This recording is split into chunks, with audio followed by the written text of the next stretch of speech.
2012 வேனிலிருந்து விழுந்து சிறுமி உயிரிழந்த விவகாரத்தில் தற்போது குற்றம் சாட்டப்பட்ட 8 பேரும் விடுதலை செய்யப்பட்டிருக்கிறார்கள். அண்மை செய்தியாக பார்க்கிறோம். தாம்பரத்தில் 2012ஆம் ஆண்டு வேனிலிருந்து தவறி விழுந்து சிறுமி உயிரிழந்த விவகாரத்தில் தற்போது குற்றம் சாட்டப்பட்ட 8 பேரும் விடுதலை செய்யப்பட்டிருக்கிறார்கள். செங்கல்பட்டு நீதிமன்றம் உத்தரவு பிறப்பித்திருக்கிறது. அண்மை செய்தியாக பார்த்துக் கொண்டிருக்கிறோம். தாம்பரத்தில் பள்ளி பேருந்திலிருந்து விழுந்து 2012இல் பள்ளி சிறுமி இறந்த விவகாரத்தில் குற்றம் சாட்டப்பட்ட 8 பேரும் விடுதலை செய்யப்பட்டிருக்கிறார்கள். இது தொடர்பான அறிவிப்பை செங்கல்பட்டு நீதிமன்றம் உத்தரவிட்டிருக்கிறது. தாம்பரத்தில் 2012ஆம் ஆண்டு பள்ளி வாகனத்திலிருந்து விழுந்து பள்ளி மாணவி உயிரிழந்த விவகாரத்தில் குற்றம் சாட்டப்பட்ட 8 பேரும் விடுதலை செய்யப்பட்டிருக்கிறார்கள்.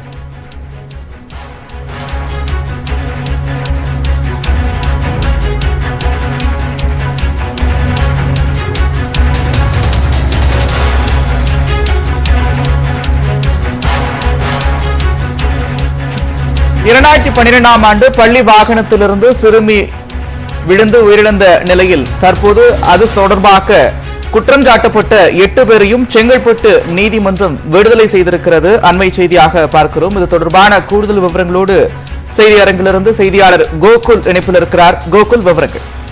2012ஆம் ஆண்டு ஒரு அதிர்வலை ஏற்படுத்திய அந்த பள்ளி மாணவி சுருதி பள்ளி வாகனத்தில் உள்ள ஓட்டையில் விழுந்து உயிரிழந்த விவகாரத்தில் 10 ஆண்டுகளுக்கு பிறகு செங்கல்பட்டு நீதிமன்றம் என்று தீர்ப்பு வழங்கியிருக்கிறது.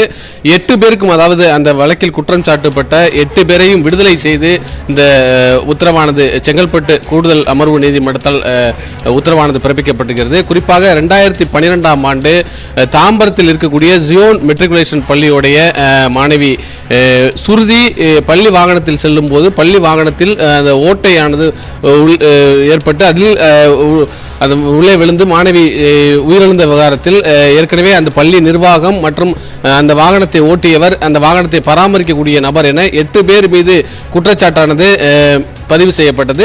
இது குறித்த வழக்கானது செங்கல்பட்டு கூடுதல் அமர்வு நீதிமன்றத்தில் நடைபெற்று வந்த நிலையில் 10 ஆண்டுகளுக்கு பிறகு மேஜிஸ்ட்ரேட் காயத்ரி இன்று உத்தரவு பிறப்பித்திருக்கிறார். அதில் குற்றம் சாட்டப்பட்ட 8 பேரையும் விடுதலை செய்து இந்த உத்தரவானது பிறப்பிக்கப்பட்டிருக்கிறது. குறிப்பாக தொடர்ந்து பல்வேறு அரசு தரப்பு வாதங்கள் எல்லாம் வைக்கப்பட்டிருந்த நிலையில் குற்றப்பத்திரிகை எல்லாம் தாக்கல் செய்யப்பட்ட நிலையில் இன்றைய தினம் தீர்ப்பானது வழங்கப்பட்டது. இந்த தீர்ப்பில் 8 பேரும் விடுதலை செய்யப்பட்டிருக்கிறார்கள். இந்த 2012ஆம் ஆண்டு இந்த பள்ளி வாகன விபத்தில் உயிரிழந்த சுருதி என்ற மாணவி உயிரிழந்த விவகாரத்துக்கு பின்பு பள்ளி வாகனங்கள் குறித்த பல்வேறு விதிமுறைகளை அரசு விதித்திருந்தது. குறிப்பாக பள்ளி வாகனத்தில் மாணவிகளை ஏற்றி செல்லும் போது எந்தெந்த மாதிரியான விதிகளை பயன்படுத்த வேண்டும், எப்படி வாகனங்களை பராமரிக்க வேண்டும் உள்ளிட்ட பல்வேறு கட்டுப்பாடுகளை ஏற்கனவே அரசு விதித்திருந்த நிலையில் இந்த வழக்குடைய தீர்ப்பு எதிர்பார்க்கப்பட்ட நிலையில் 10 ஆண்டுகளுக்கு பிறகு இன்றைய தினம் தீர்ப்பு வழங்கப்பட்டிருக்கிறது. 8 பேரும் இந்த வழக்கிலிருந்து விடுதலை செய்யப்பட்டு உத்தரவானது பிறப்பிக்கப்படுகிறது. குறிப்பா மிகப்பெரிய அதிர்வலைகளை ஏற்படுத்தியிருந்தது இந்த ஒரு விவகாரம். தற்போது எதன் அடிப்படையில் இந்த 8 பேரும் விடுதலை செய்யப்பட்டிருக்கிறார்கள் கோகுல்?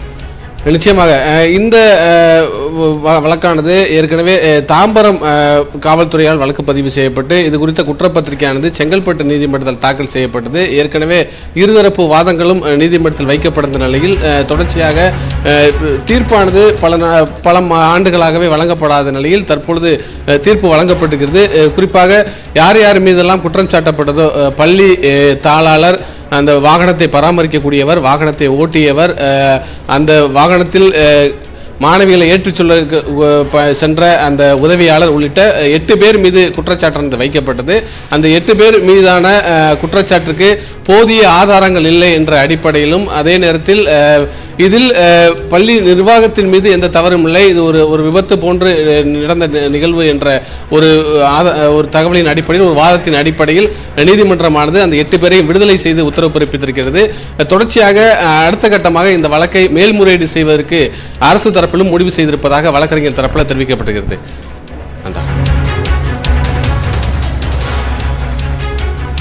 தொடர்ச்சியா இந்த விவகாரத்துல அந்த குழந்தையினுடைய பெற்றோர் தரப்பு நிலைப்பாடு என்னவாக இருக்கிறது? அவர்கள் மேல்முறையீடு செய்வதற்கான வாய்ப்புகள் இருக்கிறதாகும். நிச்சயமாக இந்த விபத்து நடந்த உடனேயே இது பள்ளி நிர்வாகத்துடைய கவனக்குறைவு காரணமாக தான் இந்த விபத்து நடந்தது. தன்னுடைய மகளுடைய இறப்புக்கு பள்ளி நிர்வாகம் தான் முழு பொறுப்பேற்க வேண்டும் என்ற அடிப்படையில் தான் ஏற்கனவே அவருடைய பெற்றோரும் ஒரு புகார் அளித்திருந்தார்கள். அந்த அடிப்படையில் இந்த வழக்குடைய விசாரணையில் இது யார் யாரெல்லாம் தவறு செய்தார்கள், யார் யாரெல்லாம் கவனக்குறைவாக இருந்தார்கள், அவர்கள் மீது நடவடிக்கை எடுக்க வேண்டும் என்ற கோரிக்கை அனைவர் தரப்பிலும் வைக்கப்பட்டிருந்தது. இது குறித்த வழக்கு விசாரணையானது செங்கல்பட்டு கூடுதல் அமர்வு நீதிமன்றத்தில் நடைபெற்று வந்த நிலையில் இருதரப்பு வாதங்களையும் கேட்ட மேஜிஸ்ட்ரேட் காயத்ரி இன்று இந்த உத்தரவை பிறப்பித்திருக்கார். அரசு தரப்பிலும் சரி, மாணவி உயிரிழந்த அந்த மாணவியுடைய பெற்றோர்கள் தரப்பிலும் சரி, அடுத்த கட்டமாக இந்த வழக்குடைய மேல்முறையீடுக்கு செல்வதற்கான இந்த உத்தரவை எதிர்த்து மேல்முறையீடு செல்வதற்கான வாய்ப்பு இருப்பதாகவே கூறப்படுகிறது. குறிப்பாக இந்த விவகாரத்தை பொறுத்த வரைக்கும் இந்த குழந்தை உயிரிழந்த பிறகு தமிழ்நாட்டில் இருக்கக்கூடிய எல்லா பள்ளி வாகனங்களுக்கும் பல்வேறு கட்டுப்பாடுகள் விதிக்கப்பட்டிருந்தது. ஒவ்வொரு கல்வியாண்டு தொடக்கத்திற்கு முன்பும் கூட பள்ளி வாகனங்கள் முழுமையாக தீவிரமாக கண்காணிக்கப்பட்டு வரக்கூடிய ஒரு சூழல்ல இது போன்ற ஒரு தீர்ப்பு என்பது எப்படி பார்க்கப்படுகிறது? மேலும் அவர்கள் தரப்பில், அதாவது அரசு தரப்பில் அடுத்தடுத்து என்ன நடவடிக்கைகள் எடுக்க வாய்ப்பு இருக்கிறது? கோகுல், நிச்சயமாக இந்த சுருதி என்ற மாணவி உயிரிழந்த தான் இந்த விபத்துக்கு அப்புறம் தான் பல்வேறு வழிகாட்டு நெறிமுறைகள் இந்த பள்ளி வாகனங்களுக்கு அரசு தரப்பில் வழங்கப்பட்டது. குறிப்பாக அந்த வாகனங்கள் முறையாக பராமரிக்கப்பட வேண்டும், ஒவ்வொரு ஆண்டும் அந்த வாகனத்தை எஃப்சி செய்திருக்க வேண்டும், அதே போல வாகனத்தில் ஓட்டுநர் முதியவராக இருக்கக்கூடாது, அதே போல ஒரு உதவியாளர் நிச்சயமாக இருக்க வேண்டும் உள்ளிட்ட பல்வேறு வழிமுறைகளும், அதே போல வாகனத்தில் வேக கட்டுப்பாட்டு கருவி உள்ளிட்ட பல்வேறு விதிமுறைகளை பள்ளிக்கல்வித்துறை சார்பாக வழங்கப்பட்டது. அந்த விதிமுறைகளானது ஒவ்வொரு ஆண்டும் தற்பொழுது புதிய வழிமுறைகளாக அரசு தரப்பில் வழங்கப்பட்டு வருகிறது. இதை மீறினால் அந்த பள்ளி நிர்வாகத்தின் மீது கடும் நடவடிக்கை மட்டுமல்லாமல் வழக்கு பதிவு செய்யப்பட்டு சட்ட ரீதியான நடவடிக்கை எடுக்கப்படும் என்ற ஏற்கனவே ஒரு எச்சரிக்கை எல்லாம் விடுக்கப்பட்டிருக்கக்கூடிய நிலையில் இது போன்ற ஒரு தீர்ப்பானது வழங்கப்பட்டிருக்கிறது. இந்த வழக்கை பொறுத்தளவு போதிய ஆதாரங்கள் இல்லை, இது போன்ற ஒரு சரியான ஆதாரங்கள் இல்லை என்ற அடிப்படையில் தான் இந்த விடுதலையானது வழங்கப்பட்டிருக்கிறது. அடுத்த கட்டமாக காவல்துறையும் சரி, அரசு தரப்பு வழக்கறிஞர்களும் சரி மேல்முறையீடு செய்து இந்த வழக்கில் அடுத்த கட்ட விசாரணை எடுத்துச் செல்வார்கள் என்ற ஒரு எதிர்பார்ப்பு நிலவுகிறது. கோகுல், நீங்க தொடர்ந்து இணைப்பில் இருங்க. இது தொடர்பாக கருத்துக்களை பகிர்ந்து கொள்வதற்காக குழந்தைகள் நல ஆழ்வர் தேவனையன் இணைப்பில் இருக்கிறார், அவரோடு பேசலாம். சார் வணக்கம். 2012 மறக்க முடியாத ஒரு சம்பவம், எல்லா தொலைக்காட்சிகளும் பரபரப்பாக பேசப்பட்ட ஒரு சம்பவம். பள்ளி பேருந்திலிருந்து விழுந்த குழந்தை உயிரிழந்த நிலையில் தற்போது அந்த சம்பவம் தொடர்பாக குற்றம் சாட்டப்பட்ட 8 பேரும் விடுதலை செய்யப்பட்டிருக்கிறார்கள். போதிய ஆதாரங்கள் இல்லை என்ற காரணம் காட்டி விடுதலை செய்யப்பட்டிருக்கிறார்கள். இதை எப்படி பார்க்கிறீர்கள்? அதாவது ரொம்ப துன்ப நிகழ்வு, ரொம்ப வருத்தத்துக்குரிய விஷயம். என்னுடைய கேள்வி என்னன்னா, அந்த குழந்தை அதுவாக தானே விழுந்து இறந்துருச்சு, அவ்வளவுதான். அந்த குழந்தை பஸ்ல எல்லாம் விழுகல, அப்படி தானா விழுந்துன்னு அர்த்தமா? முழுமையாக பஸ்ல இருந்து விழுந்ததுங்கிறது நிதர்சனமான உண்மை. இதுல இத குற்றத்தை நிரூபிக்க வேண்டியவர்கள் குற்றத்தை நிரூபிக்காமல் தவறி இருக்கிறார்கள். முதல் குற்றச்சாட்டை வைக்கிறேன். அதாவது இந்த முழுமையாக தெரிந்து நன்கு எல்லா ஊடகங்களிலும் முழுமையாக வெளிப்படுத்தி கூட. அப்ப இதுல இந்த கடமையில் தவறிய அந்த வழக்கை ஒழுங்காக கொண்டு செல்லாதவங்க கண்டிப்பா நடவடிக்கை எடுக்கணும். ஏன்னா இதுதான் நிலைமை. குழந்தைகளுக்கு குரலற்றவர்கள், அவர்கள் சக்தியற்றவர்கள், அவர்களை நம்ம எது வேணா செஞ்சிடலாம், அவங்களை நாசமாக்கி விடலாம்ங்கிற ஒரு எண்ணம் தான் காரணங்கிற. இது மட்டும் இல்ல, குழந்தைகள் தொடர்பான இருக்கிற வழக்குகள்ல கிடைக்கிற தீர்ப்புகளும் இதுதான் காட்டுது. போக்சோ சட்டத்தோட வழக்கே 14% 15% தான். 100 கேஸ் பதிவு பண்ணா 14 இருந்து 16 தான் வருதுன்னு சொல்றாங்க. அப்ப இது கண்டிப்பாக எங்களை போன்ற குழந்தை உரிமை செயற்பாட்டாளர்கள் நாங்கள் தமிழ்நாடு அரசுக்கு வைக்கிறது. இந்த காலகட்டத்தில் இதை விசாரணையை துரிதப்படுத்தி மறு விசாரணைக்கான விஷயத்தை செஞ்சு மேல்முறையீட கொண்டு மேல்முறையீட்டுல கண்டிப்பாக குற்றம் சாட்டப்பட்டவர்கள் கண்டிப்பாக தண்டிக்கப்படணும். அந்த பள்ளி நிர்வாகம் கண்டிப்பாக தண்டிக்கப்படணும். ஏன்னா அந்த காலகட்டத்துல அந்த உடனே நிகழ்ந்த உடனே தமிழ்நாடு அரசு வாகனங்களுக்கான கட்டுப்பாடுகளை எப்படி எல்லாம் இருக்கணும், என்னெல்லாம் பண்ணணும் அப்படிங்கிற கைட்லைன்ஸ்ல உருவாக்குனதே, அந்த உருவாக்குவதற்கான ஒரு பேஸ் வழக்கே இந்த வழக்கு. அப்படின்னா என்ன அர்த்தம்னா, இனிமேல் இந்த வண்டி வச்சிருக்கவங்க எல்லாம் அவங்களுக்கு என்ன ஆயிடுவாங்க, இதை பத்தி கண்டுக்க மாட்டாங்க. அப்போ இது கண்டிப்பாக தவறான முன் உதாரணமாக ஆகிவிடும். உடனடியாக இதை அடுத்து இந்த மாதிரியான விஷயங்கள்ல அந்த பள்ளிகள்ல அதுக்கான கைட்லைன்ஸ் முழுமையா ஃபாலோ பண்றது இல்ல. இந்த வழக்குக்கு அப்புறம் கொண்டு வந்தாலும் கூட நடக்கிறது இல்ல. அடுத்து இதுக்காக இருக்கிற இந்த விசாரணை வளையம் ரொம்ப குறுகிய வளையத்துல தான் அப்ப பண்ணாங்க. அந்த அவசரத்துல எல்லாரும் உணர்ச்சி தளத்துல எல்லாரும் அந்த நேரத்துல பேசினாங்க. அதுக்கப்புறம் ஒழுங்கா கொண்டு போகலாம் அப்படிங்கிறது உண்மையா தெரியும். அதனால இதை கண்டிப்பாக இந்த வழக்கை திரும்ப மேல்முறையீட்டுல குற்றவாளி தப்பித்தார்களானால் மிக மோசமான தவறான முன்னுதாரணங்களை கொடுக்கும்.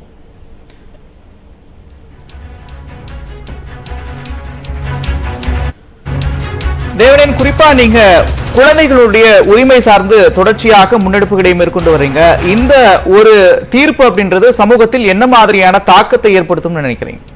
அதாவது ஒரு நம்பிக்கை இழந்துருங்க. என்ன நம்பிக்கைன்னா அவ்வளவுதாங்க, அதெல்லாம் சட்டம் எல்லாம் என்னங்க, எல்லா சட்ட ஓட்டைகள் தப்பிச்சுல வந்துடலாங்க, பணம் இருந்தா போதும். இது வந்து நான் வந்து கண்டிப்பாக வந்து நான் வந்து நீதிமன்றமா நான் பாக்குறது, வழக்காடுகள் மன்றமா தான் நான் பாக்குறேன். வழக்காடுவர்களுடைய பின்புலத்தை வைத்துதான் வழக்காடுவதற்கான தீர்ப்பை பெறுகிறார்கள். இது நீதி அல்ல, இது குழந்தைகளுக்கு ஏற்பட்ட அநீதியா தான் நான் பாக்குறேன். அந்த இறந்த குழந்தையோடு கிடைக்க வேண்டிய நீதி கிடைக்கல, அநீதி தான் கிடைச்சிருக்கு. அப்ப நீதி கிடைக்கும்னா போராடணும் சொல்ல வருது. இந்த தீர்ப்பு எனக்கு கொடுக்குது.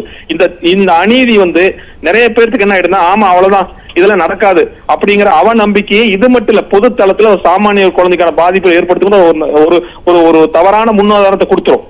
ஏன்னா இன்னைக்கு வந்து அந்த குழந்தையோட உயிரை வந்து திருப்பி கொடுக்க முடியாது. அந்த குழந்தைக்கான நீதியை வந்து கிடைக்க மறுக்கப்படும் போது எவ்வளவு மோசமான விஷயமா இருக்கு. இப்ப இது மிகப்பெரிய அநீதி அப்படிங்கறத நம்ம வந்து உணர வைக்கணும். அப்படின்னா இதை மேல்முறையீட்டுல சரியா பண்ணலாம் ஆயிடும். இல்லாட்டி என்ன ஆயிடுது, எல்லா இடத்துலயும் என்ன பண்ணுவாங்க, அவ்வளவுதான் போங்க, ஒரு குழந்தை பள்ளிக்கூடத்துல இருந்து இறக்குதா அவ்வளவுதான், ஒரு முடிஞ்சிச்சு, ஒரு குழந்தை பஸ்ல இருந்து இறக்குதா அவ்வளவுதான் முடிஞ்சிச்சு அப்படிங்கிற அடுத்த கட்டத்துக்கு போயிடுவாங்களோ ஒழிய, அதாவது குழந்தைகளுக்கான நீதி மறுக்கப்படுகிறது, ஒரு குழந்தை உரிமை மறுக்கப்படுகிறது, ஒரு குழந்தைக்கு ஒரு தரமான பாதுகாப்பான சூழல் இல்லை அப்படிங்கறத உறுதி செய்ய மாட்டாங்க. இப்ப என்ன ஆயிடுது, ஆட்டோமேட்டிக்கா இருக்கிற பஸ் வச்சிருக்கவங்க என்ன பண்ணுவாங்க, நாங்க அவ்வளவுதான் பஸ் வச்சுட்டு கண்டுக்க மாட்டேன்னு போயிட்டே இருப்பாங்க, அவ்வளவுதான். அப்ப இது தவறான முன்னுதாரணத்தை கொடுக்கும் என்கிறனாலதான் உடனடியாக இந்த மேல்முறையீட்டுல தெளிவாக இது வந்து இது கண்டிப்பாக முதல் குற்றவாளி வந்து அந்த பள்ளிக்கூடத்தினுடைய நிர்வாகம், இரண்டாவது குற்றவாளியாக நான் பாக்குறது இதை சோதனையிடாத போக்குவரத்து துறை சார்ந்த விஷயங்கள், அடுத்தது வழக்கை கையில் சரியாக கொண்டு போகாத காவல்துறை, இது வழக்குக்கு துரிதப்படுத்தாத இந்த நீதித்துறை, இது எல்லாருமே வந்து இது கூட்டு நடவடிக்கையா தான் பாக்குறேன், கூட்டு தவறான நடவடிக்கையா தான் நான் பாக்குறேன்.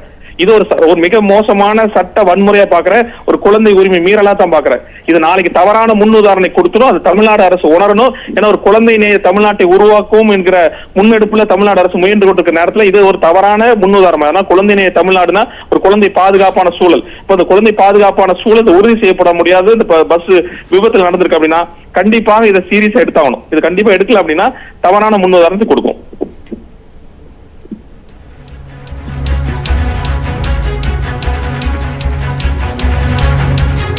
2012ஆம் ஆண்டு தாம்பரத்தில் பள்ளி வாகனத்திலிருந்து விழுந்த மாணவி உயிரிழந்த விவகாரத்தில் குற்றம் சாட்டப்பட்ட 8 பேரை விடுதலை செய்து செங்கல்பட்டு நீதிமன்றம் உத்தரவு பிறப்பித்திருக்கிறது. அண்மை செய்தியாக பார்த்துக் கொண்டிருக்கிறோம். குறிப்பாக ஒட்டுமொத்த தமிழகத்தையும் அதிர்ச்சிக்கு ஆளாக்கிய ஒரு சம்பவத்தில் குற்றம் சாட்டப்பட்ட 8 பேர் விடுதலை செய்யப்பட்டிருக்கிறார்கள். தற்போது அந்த சிறுமியினுடைய பெற்றோர் முன்பு இருக்கக்கூடிய சட்ட வாய்ப்புகள் என்ன, அது தொடர்பான விவரங்களோடு செய்தி அரங்கிலிருந்து கோகுல் இணைப்பில் இருக்கிறார். கோகுல், அந்த குழந்தையினுடைய பெற்றோர்கள் தரப்பு என்ன செய்ய வேண்டும் அடுத்த கட்டமாக? நிச்சயமா இந்த வழக்குடைய பின்புலத்தை பார்த்தோம் என்றால் 2012ஆம் ஆண்டு ஜூன் மாதம் இந்த விபத்தானது நடைபெற்றது. குறிப்பாக புனித தோமையார் மலை போக்குவரத்து புலனாய்வு பிரிவு போலீசார் இந்த வழக்குடைய விசாரணை நடத்தினார்கள். இந்த வழக்குடைய விசாரணை முடிந்து செங்கல்பட்டு நீதிமன்றத்தில் குற்றப்பத்திரிகை தாக்கல் செய்யப்பட்ட நிலையில் 8 பேரும் விடுதலை செய்யப்பட்டிருக்காங்க. குறிப்பாக அந்த பள்ளியுடைய உரிமையாளர் தாளாளர் விஜயன், ஓட்டுநர் சீமான், பால்ராஜ், ரவி, பிரகாஷ், யோகேஷ், ராஜசேகர் என 8 பேரும் விடுதலை செய்யப்பட்டு செங்கல்பட்டு நீதிமன்றத்தால் உத்தரவானது பிறப்பிக்கப்பட்டிருக்கிறது. அடுத்த கட்டமாக இந்த தீர்ப்புடைய நகலை பெற்று மேல்முறையீடு செய்வதற்கு அரசு தரப்பும் அதே நேரத்தில் அந்த பெற்றோர்களுடைய தரப்பிலும் முடிவு செய்திருப்பதாக கூறப்படுகிறது. குறிப்பாக இதில் என்னென்ன மாதிரியான ஆதாரங்கள் எல்லாம் சேகரிக்கப்பட வேண்டும் என்ற அடிப்படையில் அந்த குற்றப்பத்திரிகை தாக்கல் செய்யப்படுகிறது. தொடர்ச்சியாக இந்த வழக்குடைய விசாரணை இன்று நீதிமன்றத்தால் உத்தரவு வழங்கப்பட இருக்கிற நிலையில் அடுத்த கட்டம் உயர்நீதிமன்ற மேல்முறையீடு செய்வதற்கான வாய்ப்பு அதிக அளவில் இருப்பதாக நீதிமன்ற வழக்கறிஞர்கள் தரப்பில் நமக்கு தெரிவிக்கப்படுகிறது. நன்றி கோகுல், விரிவான விவரங்களுக்கு இணைப்பில் வந்து கருத்துக்களை பகிர்ந்து கொண்ட திரு தேவனேன் அவர்களுக்கும் நன்றி.